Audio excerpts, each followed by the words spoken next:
Good day mga ka-agri, pag-usapan natin ang lodging sa palay, no? Kailan ba dumadapa ang palay, no? Maraming factors na dapat tingnan sa pagdapa ng palay. Unang-una na yung variety, no? May mga varieties na matatangkad, no? So kapag tag-ulan, ang pinipili natin ay dapat yung mga maliliit na varieties, or kung yung matataas man ay hindi natin bibigyan ng sustento sa nitrogen para pumandak siya o lumiit, no? So pangalawa yung yung way ng pagtatanim, no? So halimbawa, mas maganda yung mas matatag yung lipat tanim kasi nakabaon yung ugat niya compared dun sa direct seeding na aerial pag sinabog mo, no? So sa ibabaw lang kakapit yung ugat, no? So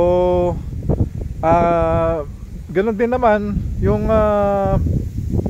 dami ng nitroheno, no?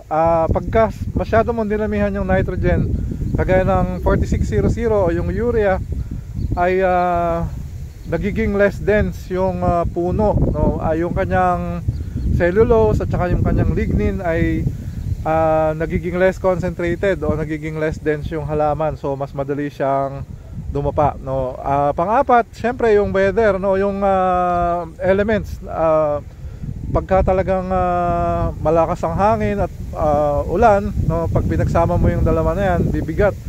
At lalong-lalo na pagka namumunga na, no? Doon may lodging yung palay, no? So ano pa? Of course, marami pa yan yung sa pagpapababad ng tubig, no?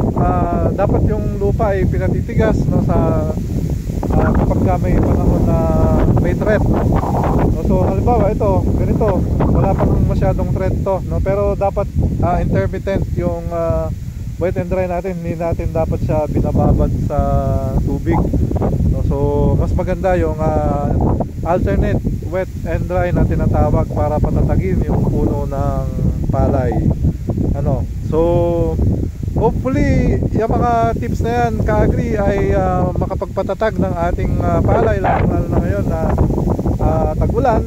At syempre yung ating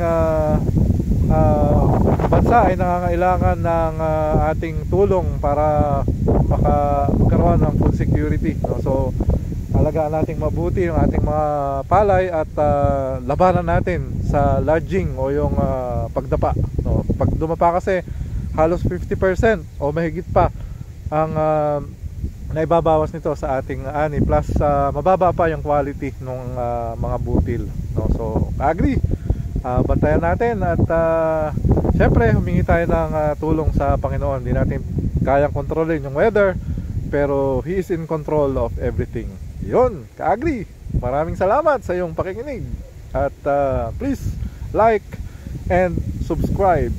So and maraming salamat. Bye bye.